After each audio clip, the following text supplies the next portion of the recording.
खुदावंद मसीह यीशु में मेरे अजीजों, मैं प्रभु यीशु मसीह के जिंदा मुबारक नाम में आप सबको सलाम अर्ज करता हूं और आज की इबादत में आपको वेलकम कहता हूं। प्रियजनों, आप हमेशा मेरी दुआओं में हैं और मैं भी आपका मशकूर हूं, ममनून हूं। आप मेरे लिए दुआ करते हैं, खुदा आपको बहुत सी बरकतें अता फरमाए।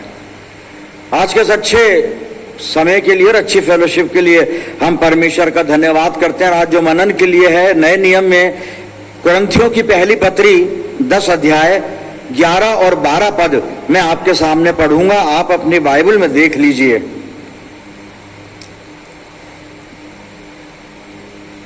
बस पहले मैं 11 पद पढ़ता हूं, फिर 12 पद पढ़ूंगा। ये बातें उन पर इबरत के लिए वाक़ई हुई और हम आखिरी जमाने वालों की नसीहत के वास्ते लिखी गई।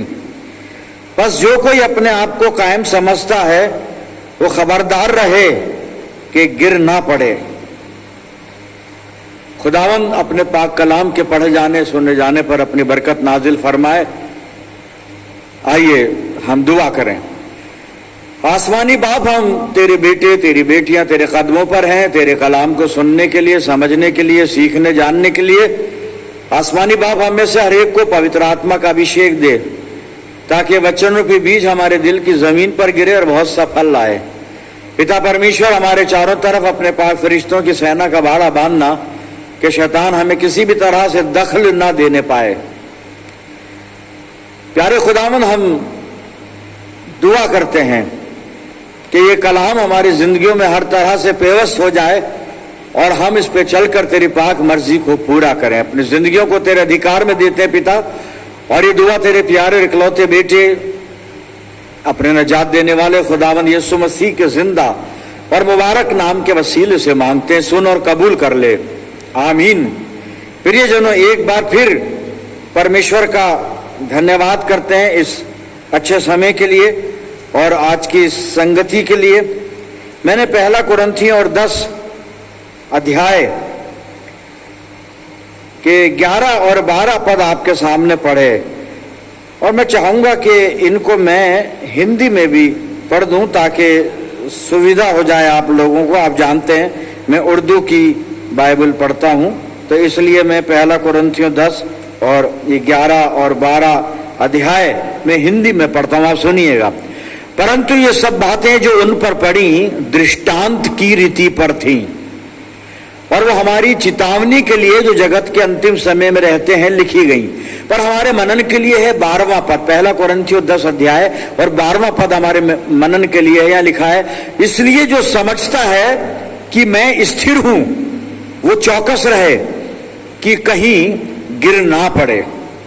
पौलुस कुरिन्थ नगर की कलीसिया को एक खत लिख रहा है। पहले खत में जब आप पढ़ेंगे, और यहाँ पर कुरिन्थियों की कलीसिया में कुछ रूहानी कमजोरियां हैं। 1 2 3 नहीं है, कई ज्यादा हैं। पौलुस ने इनकी कमजोरियों को बताया है, या मैं कहूं कि इनके गुनाहों को बताया है। कमजोरी क्या, वो गुनाह ही है, वो जो भी वो कर रहे हैं वहां लिखा हुआ है। और हम इस पर बहुत वक्त पहले बात कर चुके हैं, तो मैं दोहराऊंगा नहीं सब कुछ। और फिर उसने इनकी कमजोरियां, इनके गुनाह बताकर यहां 10वें पद में इस्राएलियों का इतिहास बड़े संक्षिप्त में बताया है और उनका इतिहास बताकर 11वें पद में वो लिखता है कि ये सारी जो बातें उन पर इस्राएलियों पर हुई वो हमारी इबरत के लिए हुई। हिंदी में लिखा है हमारे लिए दृष्टांत ठहरी। हाँ, दृष्टांत ठीक है, लेकिन इबरत जो वर्ड है इसका मतलब यह है कि मैं किसी और की हानि देखकर कि उसने कैसे नुकसान उठाया, उसने क्या गलती की, मैं अपने आप को ठीक कर लूं। मैं उन गलतियों से बचा रहा हूं कि जिसकी वजह से वो जिसको मैंने देखा वो बर्बाद हो गया, तो मैं उससे शिक्षा ले लूं, नसीहत ले लूं, इबरत ले लूं कि नहीं भाई मुझको ऐसा नहीं करना वरना मैं भी बर्बाद हो जाऊंगा। तो वो पौलुस बता रहा है कि इस्राएलियों का जो इतिहास है ये हमारी इबरत के लिए, हम सीख लें कि भाई उनको उनकी तरह नहीं करना वरना हम भी बर्बाद हो जाएंगे। और इसलिए सीखें, हम खुदावंद मसीह यीशु के लोग हैं। कलीसिया मसीह यीशु की थी कुरिन्थ नगर की, और पवित्र शास्त्र जो भी उस वक्त था उनके पास था, आज हमारे पास है। सब कुछ है, दुआ करते हैं, प्रार्थना करते हैं, इबादत करते हैं, दान दे की जो देते, सब कुछ करते हैं हम। और कई बार हम ओवर कॉन्फिडेंस हो जाते हैं कि हम बड़े राइचस हैं हम, और बहुत हम धर्म का पालन करने वाले हैं, और हमसे कोई गलती नहीं होगी और कोई हमसे गुनाह नहीं होगा, कोई खता हमसे नहीं होगी। लेकिन 12वें पद में वो कहता है, इसलिए जो कोई अपने आप को स्थिर समझता है, कायम समझता है, सावधान रहे, खबरदार और होशियार रहे कि कहीं गिर ना पड़े। एक वार्निंग है ये। इसलिए पौलुस लिखता है कि जो कोई अपने आप को स्थिर समझता है, इस्राएली स्थिर समझते थे, बाद में जब यहूदी कहलाए स्थिर समझते थे, अभी भी समझ रहे हैं। हमें कई बार ऐसी भावना आ जाती है कि हम स्थिर हैं, हम कायम हैं, लेकिन वो सावधान कर रहा है गिर ना पड़े हम, क्योंकि ये पूरी संभावना होती है कि जो प्रभु के साथ चल रहा है, शैतान उस पर हमला करे, शैतान प्रयास करे उसको खुदा से दूर करने के लिए। अब ये शैतान बेचारा लपेटे में आया हुआ है, तो हम अपनी हर खता, हर गुनाह का दोष इसके सर ही मंड देते हैं कि साहब शैतान ने हमला कर दिया, शैतान ने बहका दिया। भाई हम क्यों आ रहे हैं बहकावे में? हमारा मॉडल खुदावंद मसीह यीशु वो तो नहीं आया बहकावे में। उसने तो पत्थर को नहीं कहा कि रोटियां बन जाओ, या परीक्षा ली हो खुदा, नहीं, ऐसा कुछ नहीं किया उसने। हम भी कर सकते हैं अगर वो हमारा आदर्श यीशु मसीह हमारे जहन में, हमारे दिल में, हमारे दिमाग में है।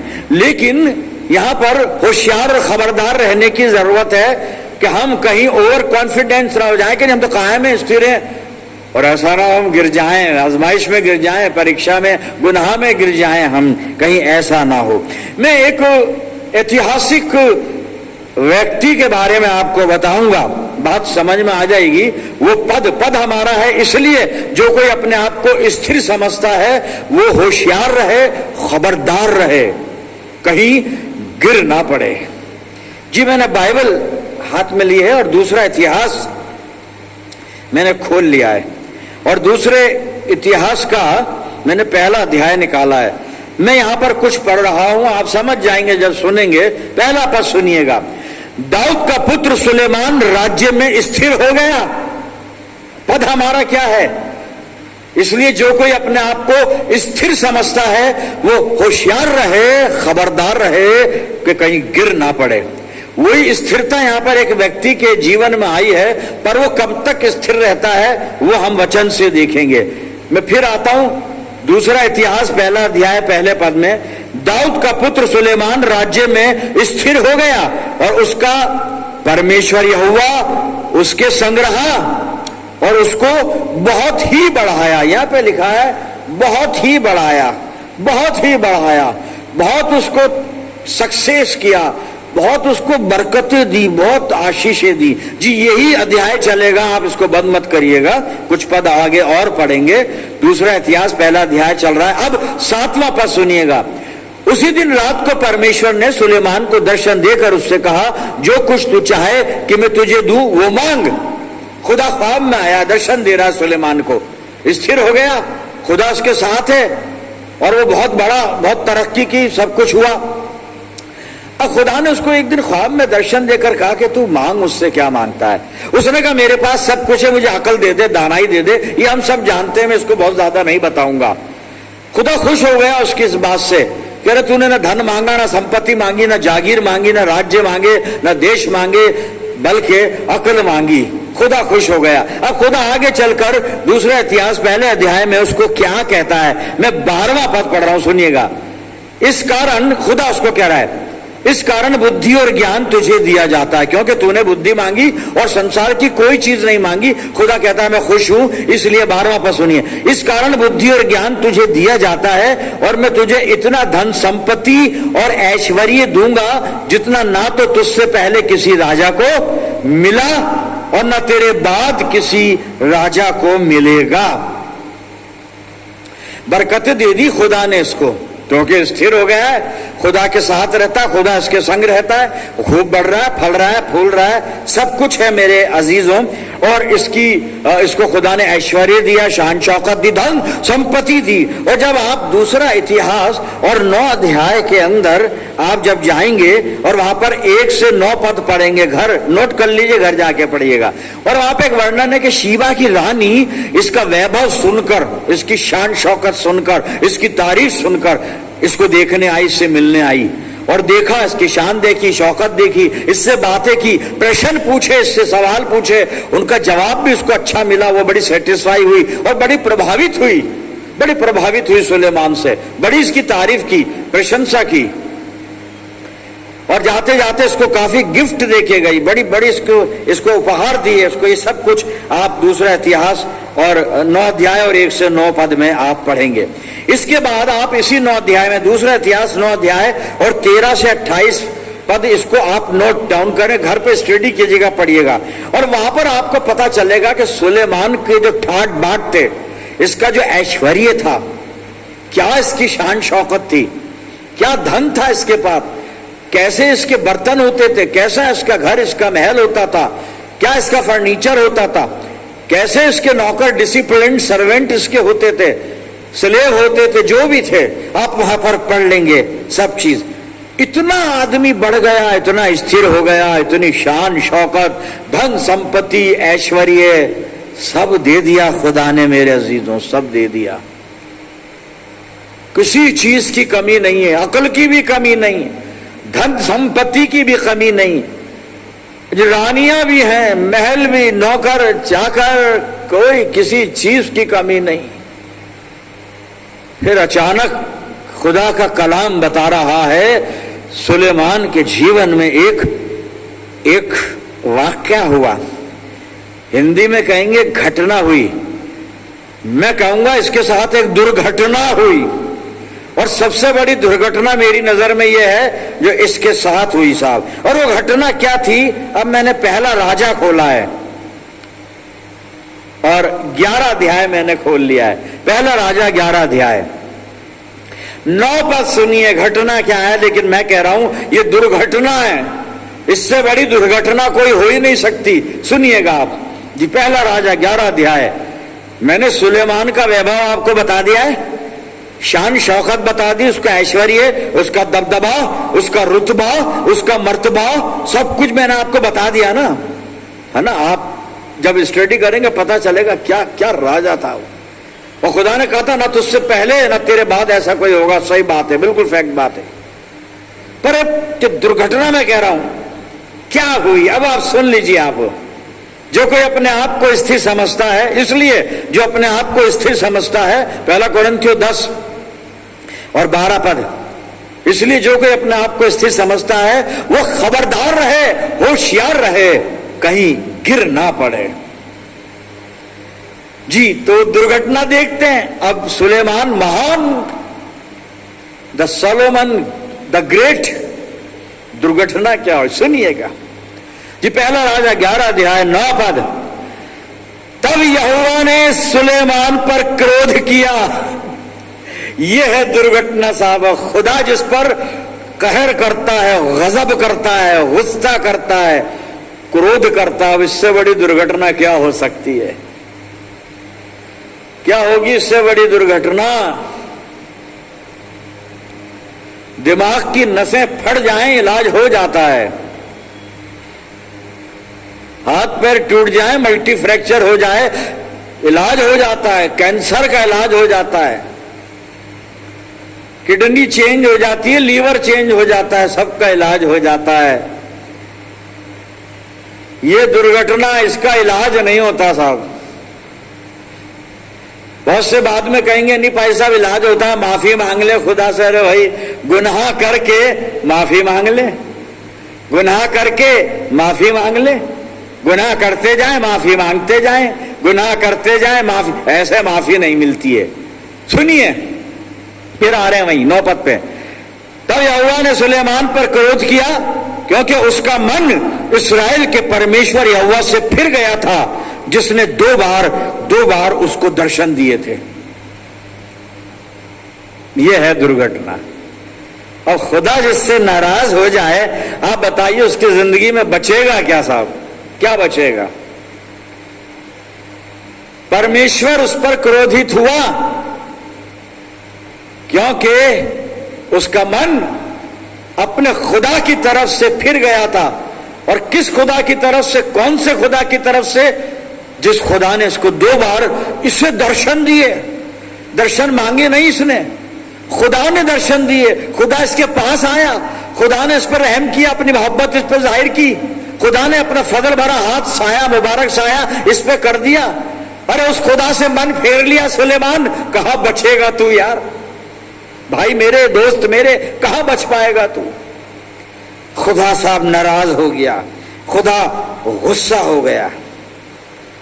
इसने किया क्या था यहां नहीं बताऊंगा, आप नोट करें और घर पढ़िएगा क्या किया इसने। पहला राजा 11 अध्याय 1 से 8 पद, 1 से 8, 9 पद ये सब पढ़ ली। 9 तो मैंने अभी पढ़ाई था, पर 1 से 8 पद आप पता चल जाएगा इसने किया क्या था। और इसने ये किया था कि जिस काम के लिए खुदा ने इसको मना किया था वो किया था इसने। आप पढ़ना, समझ में आ जाएंगे आप, और जिन्होंने पढ़ रखा है वो समझ ही गए, जानते ही हैं।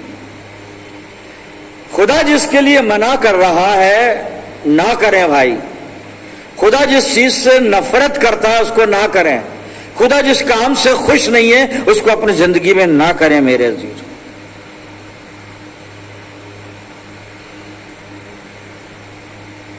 यूटर्न आ गया इसकी जिंदगी में, खुदा इससे नाराज हो गया। और नाराज ही नहीं हुआ, फिर इस नाराज पर एक एक्शन हुआ है। अब वो एक्शन में पढ़ने जा रहा हूं। पहला राजा 11 अध्याय 11 और 12 पद सुनिएगा। और यहोवा ने सुलेमान से कहा, तुझसे जो ऐसा काम हुआ है और मेरी बंधाई हुई वाचा और दी हुई विधि तूने पूरी नहीं की, इस कारण मैं राज्य को निश्चय तुझसे छीन कर तेरे एक कर्मचारी को दे दूंगा। खुदा ने कहा दे दूंगा, दे देगा। खुदा मजाक थोड़ी ना कर रहा है। खुदा हमसे मजाक नहीं करता है कि बेटा जब गुनाह करेगा तो नाश हो जाएगा। मजाक नहीं है, सीरियस बात है, ये भयंकर बात है साहब, गंभीर बात है। कहते राज्य को छीन कर तेरे एक कर्मचारी को दे दूंगा। 12वां पद, तो भी तेरे पिता दाऊद के कारण तेरे दिनों में तो ऐसा ना करूंगा। चलिए रहम किया कि तेरे दिनों में ऐसा ना करूंगा, लेकिन परंतु तेरे पुत्र के हाथ से राज्य छीन लूंगा। पापा आपने क्या किया? खुद भी डूबे, बेटे को भी डुबो दिया। ये क्या किया आपने? इसलिए जो कोई अपने आप को स्थिर समझता है, खबरदार रहे, होशियार रहे, गिर ना पड़े। खुद तो लानत ले ही ली। खुदा कह रहा तेरा राज्य छीन के तेरे कर्मचारी को दूंगा, मैं तुझसे नाराज हूं। फिर आगे कहता चल तेरे बाप के कारण, दाऊद के कारण तुझ पर रहम किया और ये एक्शन अभी नहीं ले रहा हूं, लेकिन तेरे बेटे से राज्य छीनूंगा। बेटे ने क्या किया था? पर साहब मां बाप के गुनाहों की सजा बच्चों को भी मिलती है। खुदा नहीं देता, मिलती है, मिल जाती है, वो मिल जाती है, मिल जाती है, मिल जाती है। हम कहां पर हैं? स्थिर हैं, बहुत अच्छी बात है, खुदा का शुक्र हो। कायम हैं ईमान में, खुदा की मोहब्बत में, खुदा की नजदीकी में। अगर कायम हैं तो और कॉन्फिडेंस ना हो जाए। सावधान रहें, होशियार रहें, खबरदार रहें, कहीं गिर ना पड़े सुलेमान की तरह। ऐसा ना हो। इसके लिए करना क्या है? क्या करें इसके लिए? जी बस एक काम पौलुस ही बता रहा है, जो चेतावनी दे रहा है ना कि इसलिए जो स्थिर समझता है खबरदार रहे, गिर ना पड़े, वही हमको बता रहा है। आइए चलते हैं वहीं, 1 कुरिन्थियों और 15 अध्याय 58 पद पढ़ रहा हूं। सुनिएगा क्या करना है। सो है मेरे प्रिय भाइयों, अब करना ये, दृढ़ और अटल रहो। गिरना नहीं है, स्थिरता में अटल रहना है, दृढ़ रहना है, ईमान में मजबूत रहना है, दृढ़ रहना है, अटल रहना है, खुदा की मोहब्बत में कायम रहना है। सो है मेरे प्रिय भाइयों, दृढ़ और अटल रहो और प्रभु के काम में सर्वदा बढ़ते जाओ। क्योंकि ये जानते हो कि तुम्हारा परिश्रम प्रभु में व्यर्थ नहीं है। तुम्हारा परिश्रम प्रभु में व्यर्थ नहीं है। खुदा हमें तौफीक दे कि हम जो प्रभु में परिश्रम कर रहे हैं ये व्यर्थ न चला जाए, कहीं हम अपने को कायम समझते समझते समझते गिर ना पड़े। खुदा हम पे रहम करे और पवित्र आत्मा की अगुवाई में हमें संभाल के रखे, अपनी राह पे चलाए प्रियजनों, कि हम उसमें बने रहें और उसमें कायम रहें। खुदा ऐसा ही करे। आइए दुआ करें।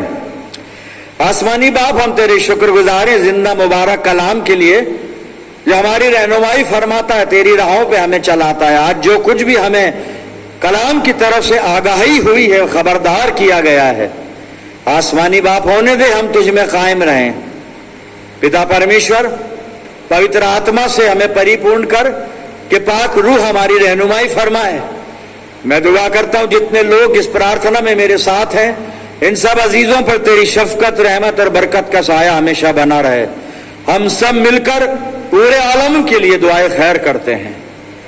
पिता परमेश्वर, सारी बातों में अपने आप को तेरे अधीन करते हैं और ये दुआ तेरे प्यारे इकलौते बेटे, अपने नजात देने वाले खुदावंद यीशु मसीह के जिंदा और मुबारक नाम के वसीले से मांगते हैं। सुन और कबूल कर ले, आमीन। अब हमारे खुदावंद मसीह यीशु का फजल, खुदा बाप की मोहब्बत, पाक रूह की रिफाकत और शिराकत हम में से हर एक के साथ, तमाम ईमानदारों के साथ, हमारी सब मंडलियों के साथ अब से लेकर हमेशा तक होती रहे। आमीन।